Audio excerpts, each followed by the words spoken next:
Every choice builds character. On the Virtuosity podcast, we explore how to make every day a rep toward excellence. I'm Corey, your host and co-founder of Virtuosity. My journey into character development began in sport, where I discovered that strengthening my character didn't just improve my performance, it transformed my entire life. Since then, I've been gripped with understanding how we can intentionally build character to fuel both personal and professional success. At Virtuosity, we believe character is like a muscle. It needs consistent training. That's why we've built a research-based system that acts as your character gym, making character development practical, scalable, and accessible, even within the largest organizations. On this podcast, we sit down with participants from our flagship Virtuosity program, where individuals commit to a full year of daily character development powered by Virtuosity. Our guests will share why character matters to them, how they're applying it in their personal and professional lives, and the insights they've gained along the way. We hope these conversations challenge, inspire, and equip you with new ways to integrate character into your own journey. Subscribe to stay up to date with our weekly episodes, and if something resonates, share it with your friends and colleagues. Ready to start your own Virtuosity journey? Download the Virtuosity Character app or visit virtuositycharacter.ca to learn more. Now, let's dive into today's episode. Hello, everyone, and welcome to the second episode of the Virtuosity podcast. If you're new, I encourage you to check out our launch episode with Mary Crossan for a powerful introduction to the series. Today, we're thrilled to welcome Chuck Ansell as our guest. Chuck was born in North Vancouver, British Columbia, and spent time working as a first aid attendant in various industries, including highways and mines. Wanting a change of pace, Chuck joined the Royal Canadian Navy and spent 3 years sailing around the Western Hemisphere. After his initial contract was up, he left the military but started to miss it instantly. He decided to sign back up, this time in the Royal Canadian Air Force, spending the last 22 years dedicating his life to the RCAF. Chuck is currently serving as the School Chief Warrant Officer at the Canadian Forces School of Aerospace Control Operations. He has experience from previous roles, including staff positions at the Canadian Forces Leadership and Recruit School and the Royal Military College of Canada, as well as a non-commissioned member of professional development at the Canadian Defence Academy.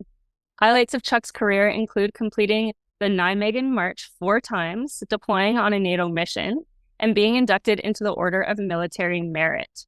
Last year, Chuck completed the Leader Character Practitioner certification program through the Ivey Business School, and he is deeply passionate about fostering character development and self-awareness in non-commissioned members and officers, guiding them on their leadership journeys. Chuck has a 19-year-old daughter who is in college, and Chuck enjoys jogging, hiking, and mountain biking. Wow, what a bio. I was so impressed when I was reading through that. It's so good to have you with us, Chuck. Welcome. Thank you, Corey. This is great. So I'm going to jump into our first question, which is actually just starting with, why does character matter to you? So for me, especially in my line of work, I guess my chosen career, it really defines a leader. All our past issues have stemmed from a lack of good character and from integrity to resilience to accountability.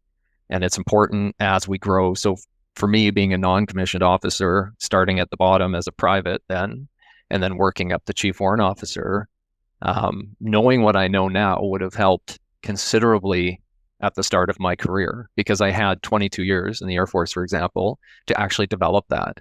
And if I knew what I was actually developing, it would help me.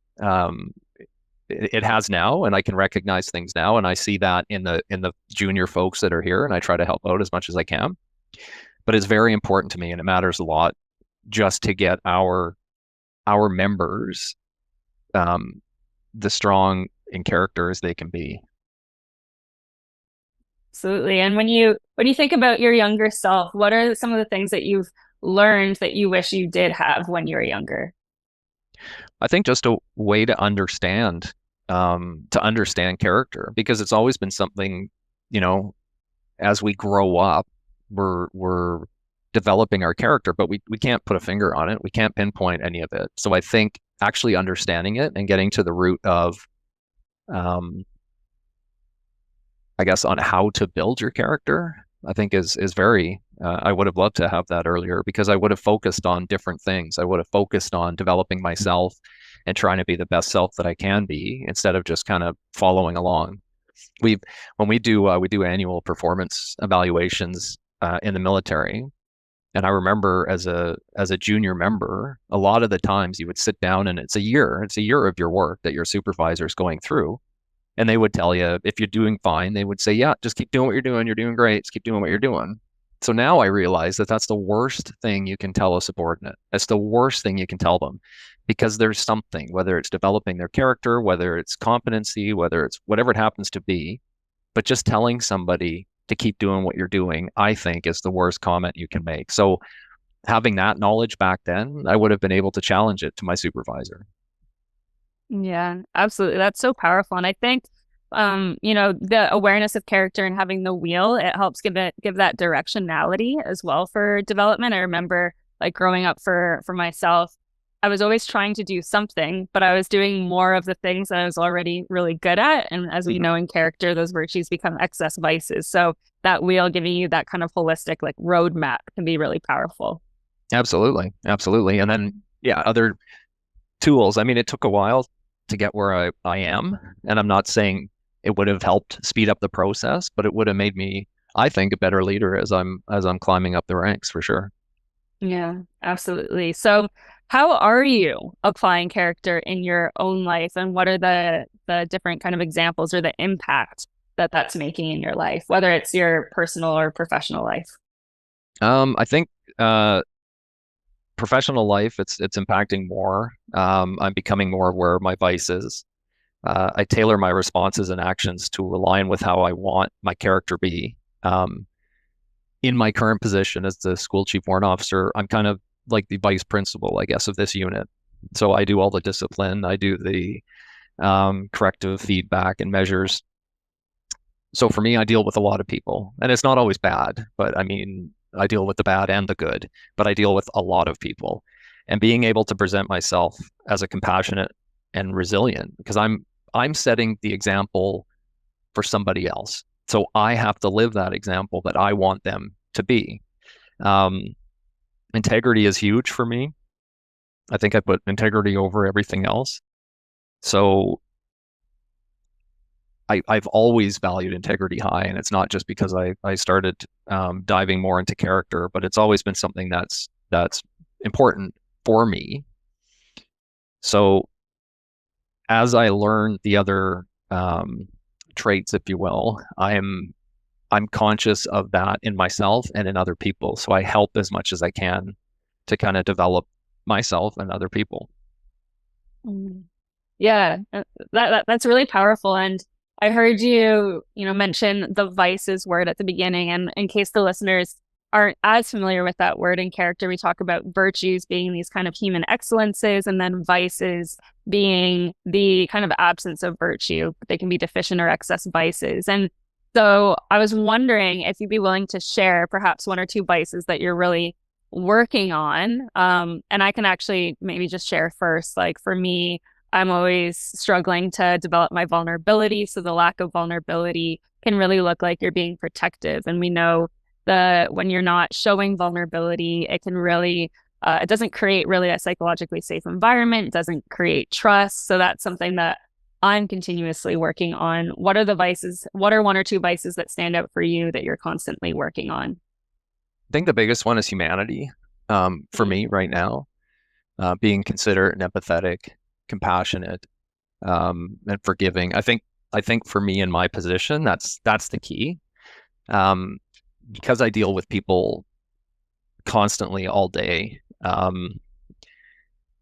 it being compassionate about where because everybody's different, right? And I know for us, we're all in the same career. We're in the same organization or whatever, but we've all had a different path getting to where we are. We've had a different growing up. We've had different supervisors and different experiences and everything else.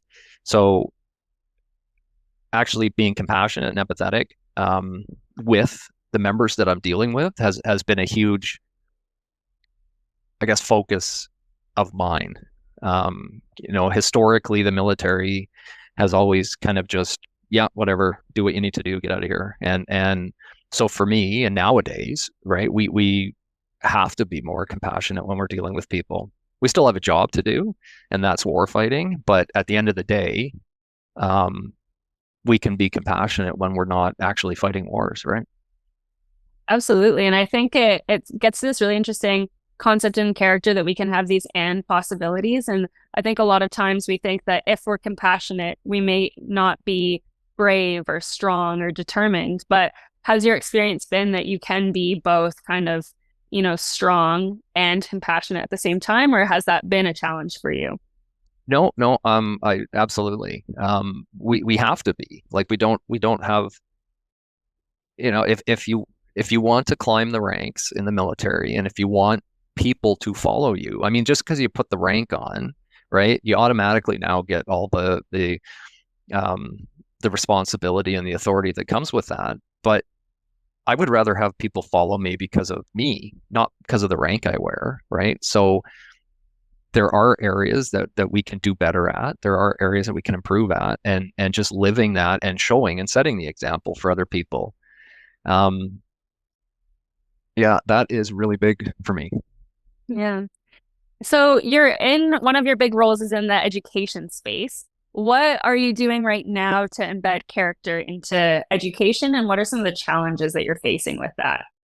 So the school that I'm at, or the unit that I'm at, is aerospace control. So we do military air traffic control, and air defense, because we have the air defense mission mostly for NORAD. So we train the folks that are coming through there.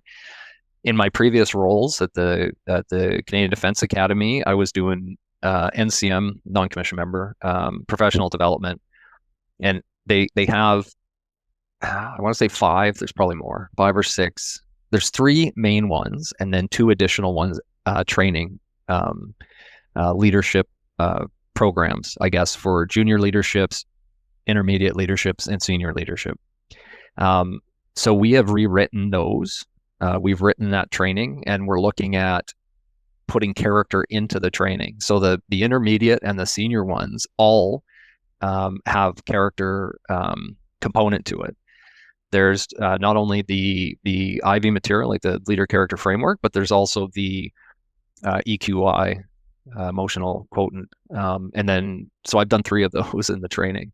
But working that in and making sure that the folks that are going through, the junior leaders or the intermediate leaders or the senior leaders that are going through, actually understand their character and learn about how they can recognize it in other people.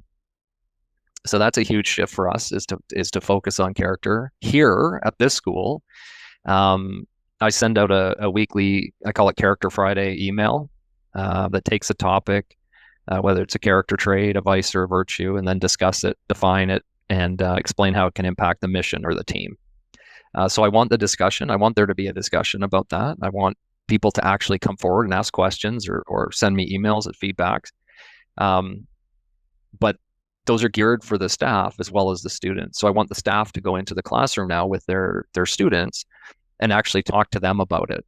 And then when they're sitting doing we do simulated training, I guess, simulated exercise. So think of a ATC tower at an airport. We have a simulator that they go through the process in.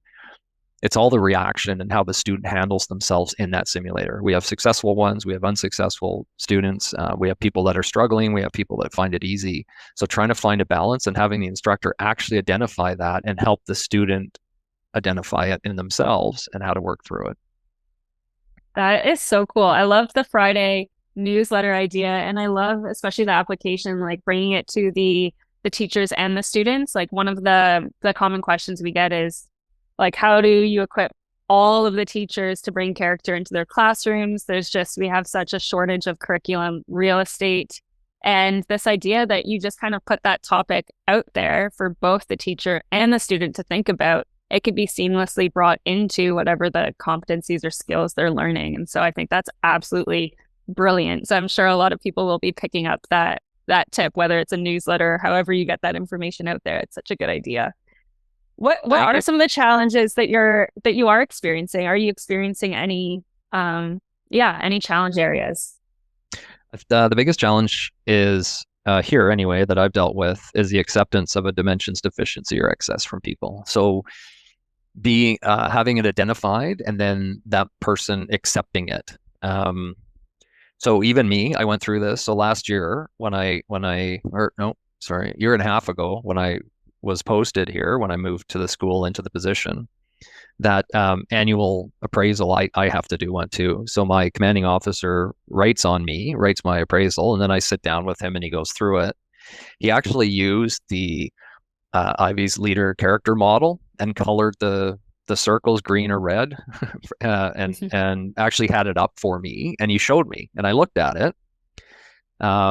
He said, "This is what I think your dimensions that you're high in, and this is what I think you're low in." And he had indicated that I was low in transcendence, and it took me a bit to process that, but as it turns out, I was. But just now, granted, that's one person's opinion, right? I don't survey the unit or anything like that, but it made me think. And for him to take the time to do that, I was very impressed with that because he's now working it in, and this is the commanding officer of the unit. So he's working character in, he's working it in, and it doesn't matter what position you hold or rank you hold. This is important for all of us. So most of the people that I've spoken to have accepted one or two of the high or low dimensions, but not all of them. So the challenge is that we need to accept the areas of low dimensions in order to balance it out with others, right? So I think it's a matter of being able to recognize it in ourselves, identify it in others, and then when you're having that discussion, having those other people actually accept that it might not be all roses that they see, right? There might be areas that they need to work on, and that's fine, right? There's strengths and there's areas that need to be worked on, and once we accept those, I think character is going to play come into spotlight a little bit more, I think. Absolutely. I think that's such a prevalent challenge area that we experience too in our teaching and in our programs. And this idea of, getting people to, I think, be happy with where they're at the same time with seeing what could be better. And I would say a lot of people, when we talk about the vices, sometimes we get pushback that, I actually love myself for who I am. This is who I am, and I'm not going to change who I am. And I think that's really a lot of some of the messaging that we've had around being authentic leadership. And when we look at authenticity and its excess vice, it can be dogmatic and rigid. And so I think this idea that people don't want to change and they even like their vices, it is good to accept who you are, but we should also be striving to be better. And so that is a challenge that we're working with as well. So it's interesting that you're facing similar ones. And it's not all bad. Like it's not, this isn't meant to be bad in any way, the discussions and having, having these traits or virtues and vices being identified. It's not meant to be bad. It's meant to help the member work on building their character. And I think the only way we can change anything is communication, and we have to communicate that with people, and we have to learn how to have the hard conversations sometimes, but we also have to recognize strong character as well, right? Absolutely. Yeah, embracing all of it. Absolutely. So you're also in the area of, well, first of all, were there any other challenges that you are facing in education, or is that pretty much the kind of main one that you're facing? That's the main one I see a lot, and that's not just here. That's in any of the leadership courses or the even the ones that I've been on, like that I've been a student on. The biggest thing is for people to actually accept what they're being told. Now, again, I'd mentioned it earlier, but it's just because one person tells you something doesn't mean it's true, right? So at the same time, but that should spark an idea or get the notion for somebody to actually start looking into if it is true, right? So if I'm told something, then I'm going to go look at it, investigate it, and see if it's actually true or not. And that's the same for character. So when I sat down with the CO and he pointed to the areas that he'd identified, I had to process that. It took me a day or two to process that and actually go through it. And I said, yeah, you know what? He's right. I agree with maybe 2 out of the 4. But he's right about this other one. So yeah. Yeah, I think that's so important. At the very least, it does open up, like you said, like discussion around character, reflection around character. And Mhm.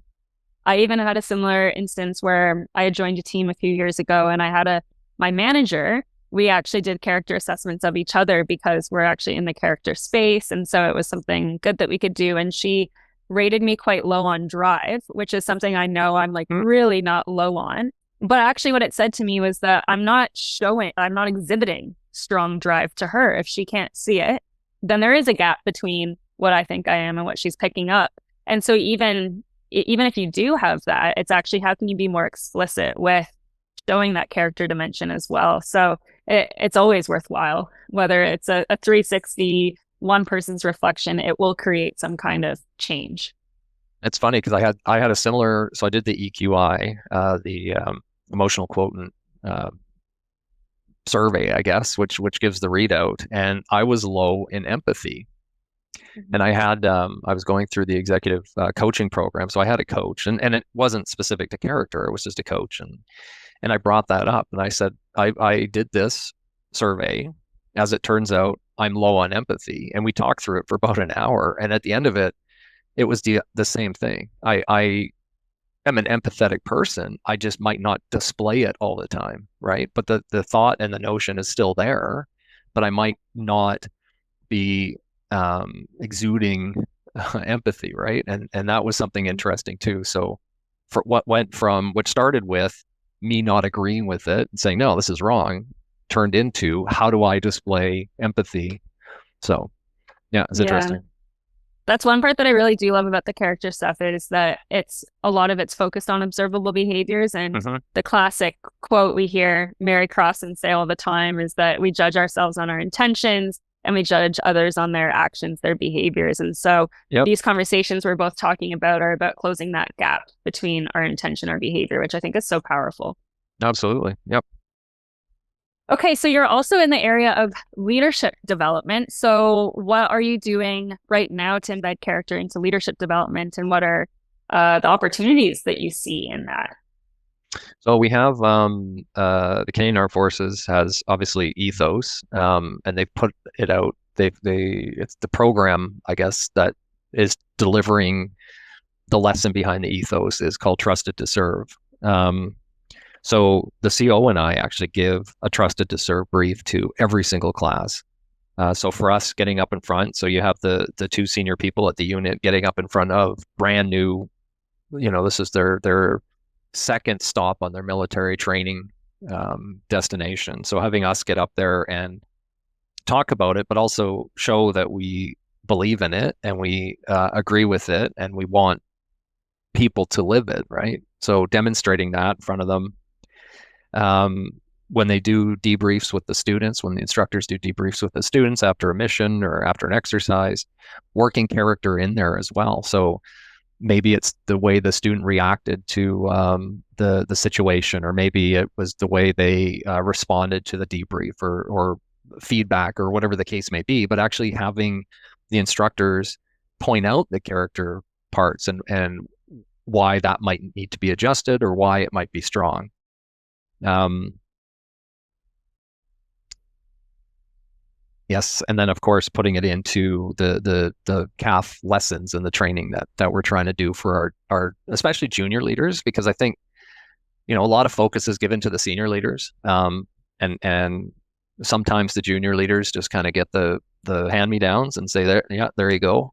But I think putting maybe more character heavy briefings and lessons in at the junior leader position is going to help because they'll retain that for their career and they can work on it and build it. So Yeah. Wow. It's pretty incredible to see all the different areas that you are bringing character into leadership development. And what are the opportunities that you see in this in terms of are there any potential areas that you want to keep building into leadership development? Are there kind of outcomes that you're seeing that are really incredible from bringing character into it? What are those opportunities that you see? I think it's a different way of thinking. So our performance based our evaluation, our annual evaluations have changed to a character and competency-based evaluation. So is in our evaluations, right? So that's huge for us. So seeing people actually want to take the time to learn about their character and even talking amongst themselves, amongst peers in an office, mentioning something that they noticed and then having a conversation about that. I don't remember that ever happening before in my career, before this time. Um, and that's great because peers helping peers, leaders helping subordinates, even subordinates. We had a student here he would do the annual appraisal with his subordinate, and then immediately after that was done, ask his subordinate what he thought about him, right? And to identify the areas, the character areas that he needs to work on or that he's strong at. And that maybe it's an Air Force thing, I don't know, but I couldn't see that happening 5 years ago, 6 years ago in any of the other elements. So I think this is good, and I think we're going in step in the right direction for sure.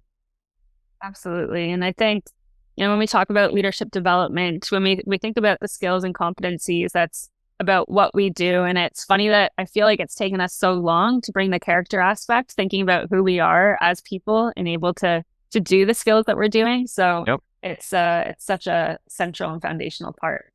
Absolutely. So you just started, I would say, I think you were introduced to the Virtuosity app a while ago, but you've just started on the Virtuosity program in January, really committing to it now. So you're still, I would say, early on in the Virtuosity commitment area. But just with the few weeks or so that you've had, what are the opportunities that you see being able to leverage Virtuosity in the education and leadership development areas that you're working in? So the Virtuosity, I think, is a lot like Babel or Rosetta Stone or one of the language training apps that you can get.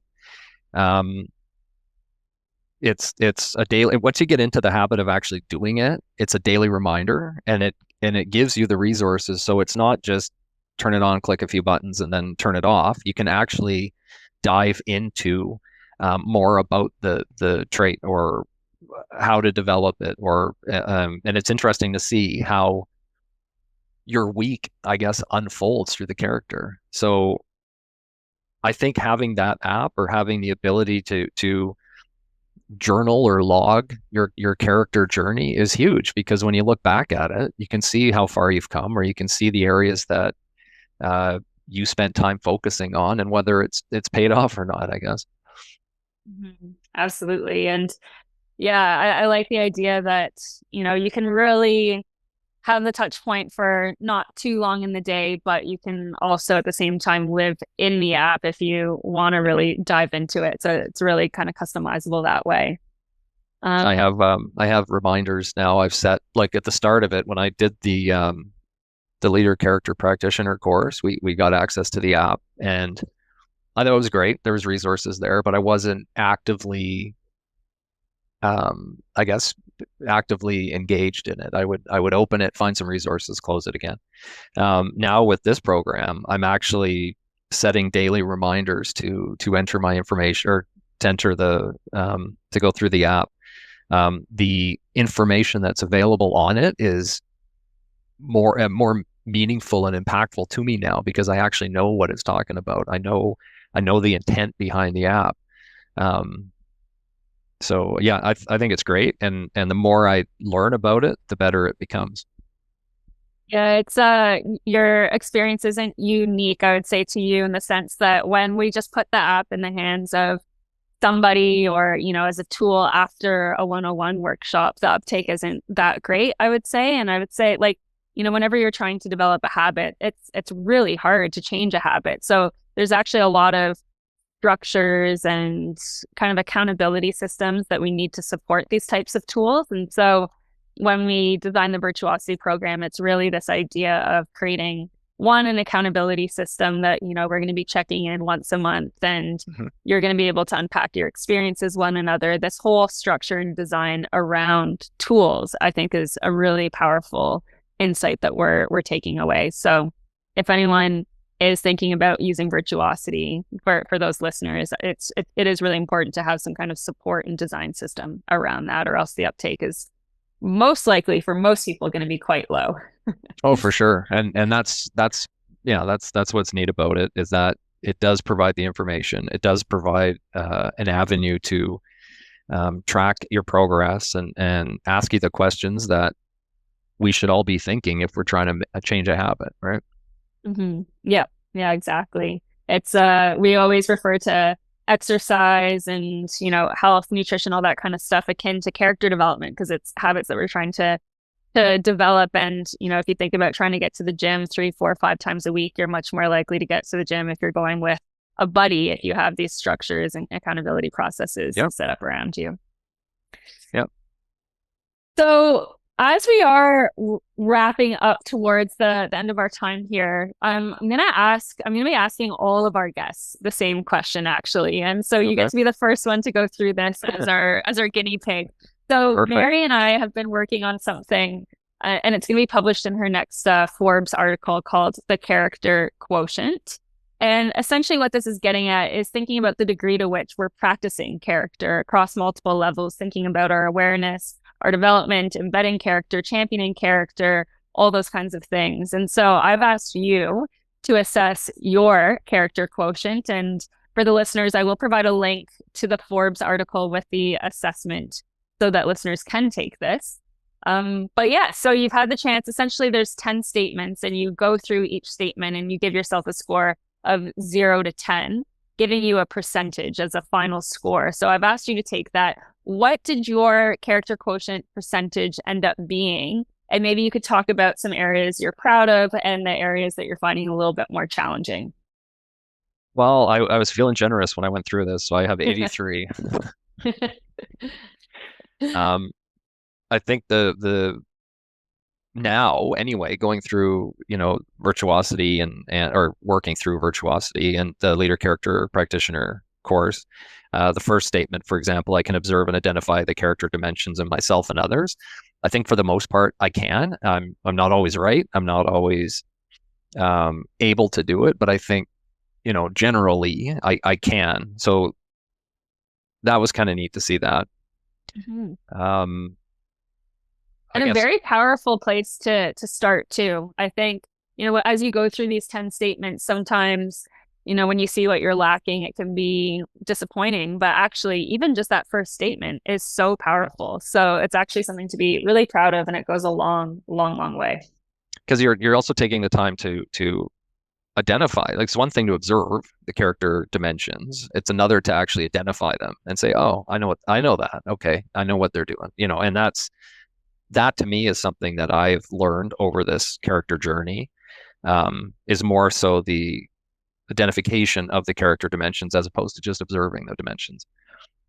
Absolutely. And on that too, I think, hopefully what you're starting to see in the Virtuosity app is actually habituating this idea of observing virtues and vices, because virtues and vices show up so differently. Even, we know across cultures, across industry, but even the person you work with shows their virtues and vices differently. So hopefully over the year that you use Virtuosity, you'll even start to see that in a much more nuanced way, as I continue to even see it more nuanced day in and day out.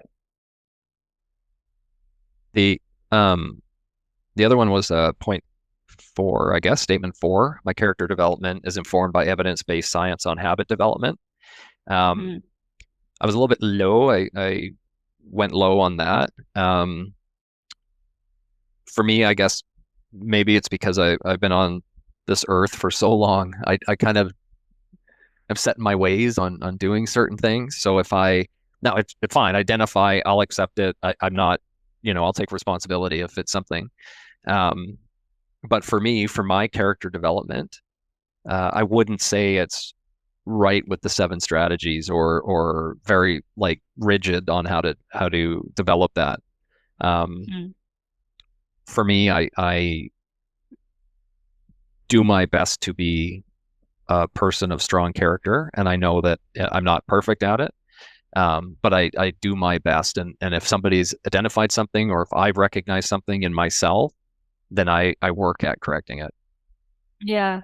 Yeah, I think that piece is really interesting that you bring up, like the evidence-based approach versus how we might be making it work already in our everyday lives. And something that we're starting to explore a little bit more is this combination of the science and art of character development. Yep, And how yep. can we, the art is how we actually make it work in our own lives, and it's going to look different from person to person. And so we're thinking about how can we twin up the science, so what we really know works for most people, but then also once we learn that science, how it can really beautifully manifest differently person to person so that it actually works in each person's life and their own Yep, context and circumstances. yeah, I agree. It's good Anything though. else on that scale that jumps out to you? Or I mean, 83%, that's a pretty high score. So you should be giving So yourself a nice pat on the back. maybe I was too generous. We'll see how when the series gets to about the middle point, we'll see what other people have scored themselves at. And I was probably I Well, was feeling you are generous. doing well, you are doing a lot when, I'm sure the listeners will hear it from this episode. Like it's so strongly embedded into your professional life. It's not a surprise to me that it would be such a high percentage. So I'm sure you weren't too generous. We'll find out. I think the last one too. I actively work to embed character in my context. Um, even though I have been involved in a lot of training, character development, even though it forms our like Canadian Armed Forces, the ethos of who we are.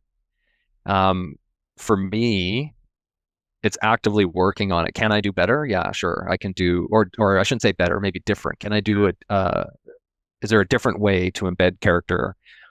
And there is, and I'm constantly trying to find that better way. So I had a lower score for that one because I'm not at the point where I just hang my hat up and retire on the character front, right? So there's always things we can do different.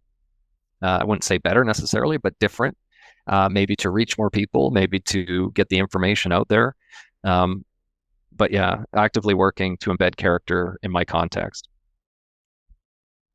Yeah, yeah, it sounds really cool. And even just that weekly newsletter that you send out, I think is such a great example of the unique ways that you're already thinking about getting character out there differently. And that relates to, I think we have a question on there around championing character. How are you getting that character word out there? And so that Yep. newsletter example is another really creative way to do that. Yeah, and it's it takes me a while to write because it's a weekly thing. So it takes me a while, but at the end of the day, if it's caused one conversation, or sorry, started one conversation in the office or one conversation at home, then it's all worth it, right? Because that was one more conversation on character. So Yeah. Oh, absolutely. Maybe you should think about sharing that newsletter with the greater character community beyond your organization. I would love to see that. it's actually gone from the unit to the wing level, which is one organizational level higher than us at the unit. And then it's hit a few D&D, so civilian government employees in Ottawa. And it's been translated now in both official languages, English and French, and it's been sent to other units too. So hopefully it's catching on, and hopefully, and again, I mean, all of this is great, but it needs to start a conversation on character. It needs to get people thinking about their character. Absolutely. Absolutely. So as we come down to the final minutes here, is there anything else that we haven't covered that you'd like to share? Oh my goodness. No, I think this is great. I think character and the virtuosity. I just started the program, 2 months ago, 3 months ago. So I'm excited to see what comes out of it. I'm excited to work more with the app. I'm looking forward to um, even talking to the groups when we have our meetings because they're great people. So for me, I'm excited on this journey, and I want to do as much as I can to help people identify their character anyway, and at the same time as working on mine. So Absolutely. Yeah. I think we're in for a great 2025 with the cohort we have. We have a great great group of people, great conversations to come. So we've got, another good 9 months or Absolutely. so ahead of us. Yeah, no, it's good. And it's something to look forward to. And it's the whole year. So, I mean, what's better than that? Yeah. Yeah, absolutely. So, oh, well, thank you so much, Chuck, for being our first guest, or being our first guinea pig. It's been really great catching up with you, and thanks to the listeners for tuning in. And yeah, that's all we have for today. So, bye for now. Thank you. You have just finished another episode from the Virtuosity podcast. If you have any questions and want to connect, please reach out to me at Corey@virtuositycharacter.ca. I'm also on LinkedIn, so let's connect. As always, thank you so much for listening. Bye for now.